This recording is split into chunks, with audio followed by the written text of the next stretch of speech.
Shannon Sharpe says he's temporarily stepping away from ESPN in the wake of a $50 million lawsuit accusing him of rape. A woman filed suit against Sharpe on Sunday, accusing him of raping her twice. How you, I gotta ask you this, man. I know it's been a couple weeks, man. What you feel about that Shannon Sharpe live, man? Because they, they kind of threw that one under The spotlight on Shannon Sharpe is no longer just about his Hall of Fame legacy or his booming media career. Oh no, it's become a battleground of allegations, hidden truths, and explosive betrayals that are shaking the very foundation of his public persona. What started as whispers of legal trouble has unraveled into a full-blown storm, dragging in not just Sharpe himself, but also his colleagues, his reputation, and even the powerful networks that once stood staunchly behind him. And at the center of it all, there's one glaring question: how did one of sports media's most celebrated figures end up here? And that the was about handcuffs, choking, putting on dog collars. Do you get those at Petco? Let's rewind to where this all began, when the news broke that Shannon Sharpe was being hit with a staggering legal claim from an anonymous woman alleging deeply troubling behavior during their time together. That alone was enough to send shockwaves through the industry. But as more details began to surface, the narrative grew darker, more tangled, and undeniably hard to ignore. Audio clips allegedly featuring Sharpe making aggressive threats to the woman leaked online. And suddenly, this wasn't just a private legal battle, it was a public spectacle. The kind of spectacle that leaves no room for escape, no matter how much damage control you throw at it. And it's where we're getting started. It's involving some news that broke yesterday involving Shannon Sharpe, my colleague at ESPN, and my friend. But here's where things get even messier. Enter Stephen A. Smith, Sharpe's colleague and supposed ally in the cutthroat world of sports media. You'd think, given their on-screen camaraderie and mutual respect, that Smith would be the first to rally to Sharpe's defense. Instead, what we got was a masterclass in ambiguity.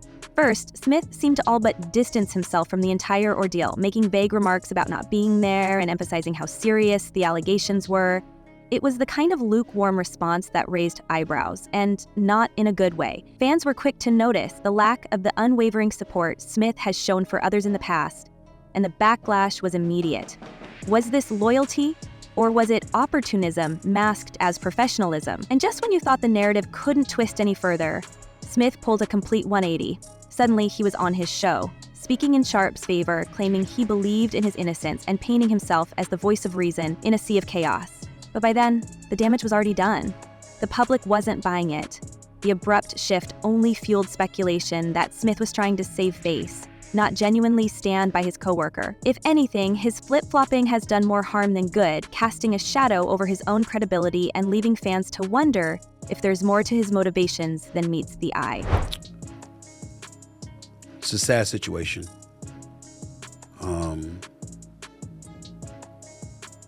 Shannon Sharpe is somebody I work with a couple of days a week. Shannon Sharpe is somebody that I brought to ESPN. Works on First Take, which airs on ESPN every weekday morning from 10 a.m. to 12 noon Eastern Standard Time. But let's not lose sight of the main event. Shannon Sharpe himself, whose response to the allegations has been a mix of defiance and calculated silence. While he's denied everything, calling the lawsuit a blatant cash grab, the details surrounding the case are impossible to ignore. The leaked audio in particular has been the subject of endless analysis and social media frenzy. In it, a voice alleged to be Sharpe's makes a chilling threat to choke the woman during a heated exchange.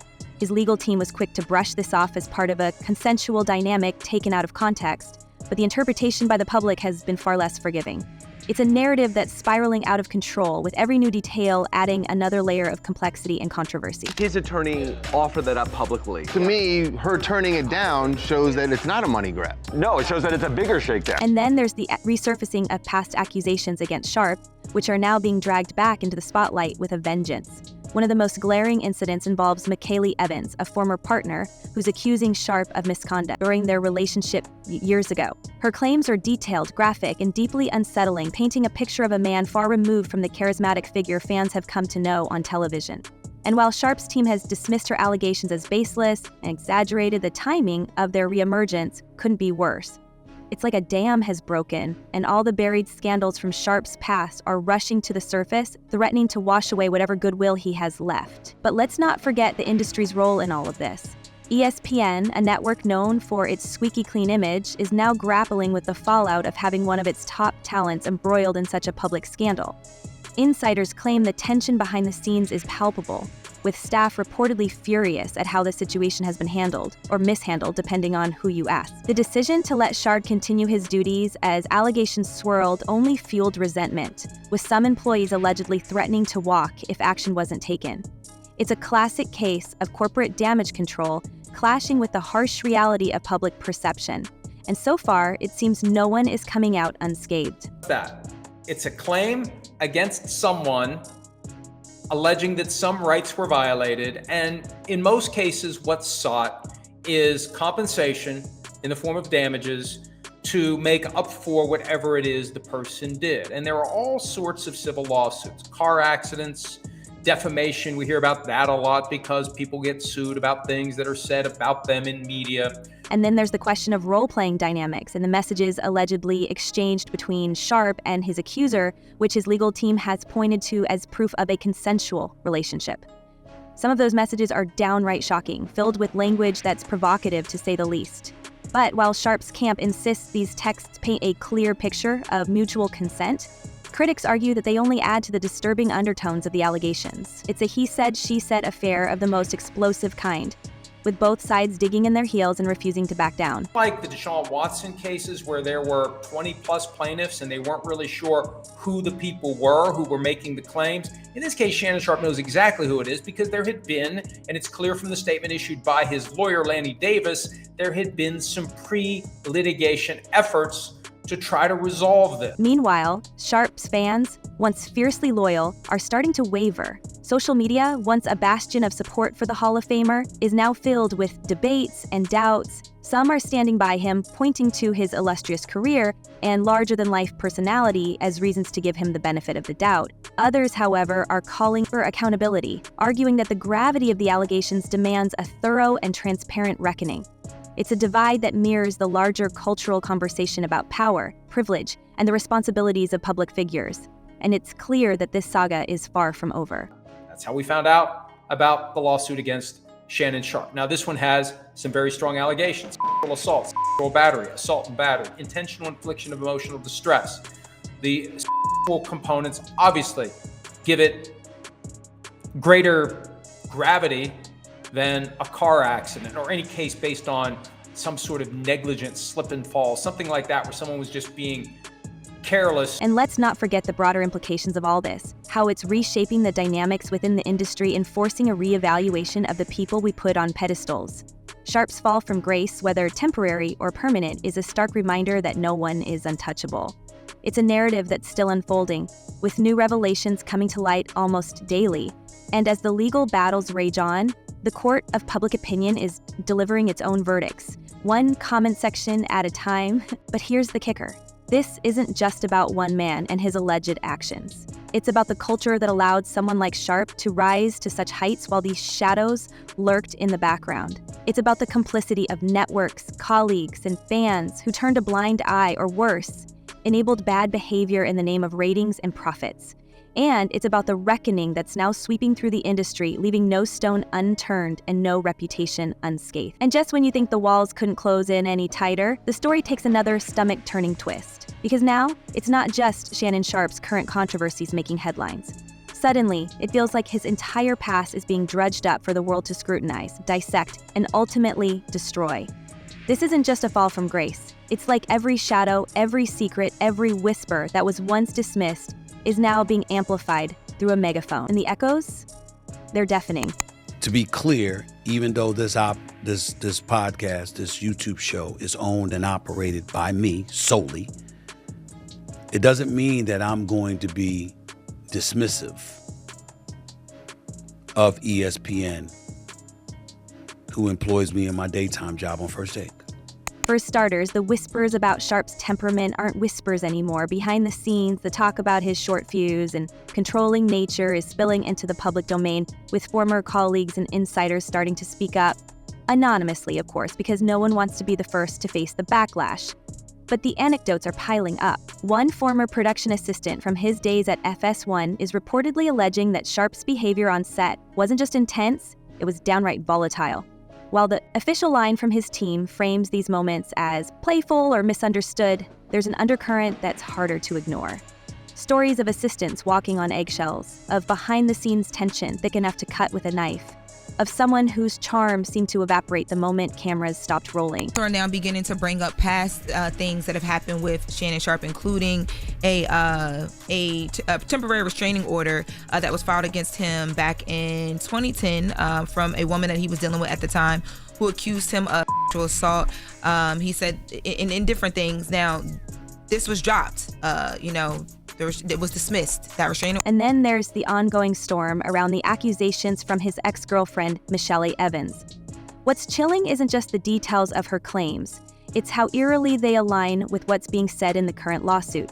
Allegations of manipulation, of threats, of a man who seemed to wield his power and influence like a weapon. And while Sharpe's legal team has been quick to paint Evans as a disgruntled ex with a questionable past, the timing of her renewed lawsuit is impossible to ignore. Is this a coordinated attack? A domino effect? Or is the truth finally catching up with him after years of being buried under his larger-than-life persona? They want everything to happen immediately. Absolutely. Like, it's only Thursday. It's instant. They want everything to instantly happen. It doesn't work like that. The righteous people on Reddit, baby, they are dissecting and divulging right now. But what makes Evans' claims even more unsettling is the pattern of alleged behavior that's beginning to emerge from people who once moved in Sharpe's orbit. Former acquaintances, speaking under the condition of anonymity, have described him as someone who could turn from charming to cold in an instant. One source, who worked with Sharpe on a charity initiative nearly a decade ago, shared a story about how he allegedly berated a volunteer in public over a minor logistical error. "My HUD had this way of making you feel small," the source claimed.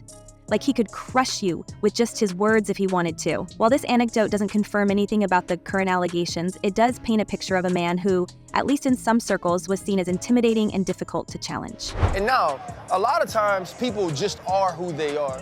And you're looking at Shannon, his brand has never really been anything that said he might not be into some of the things that we're learning, right? You could go back to the IG Live, or you could listen to some of the things that he promotes as sponsors of his show, or just certain ways he talks about women. And then there's the question of his relationships with those in power.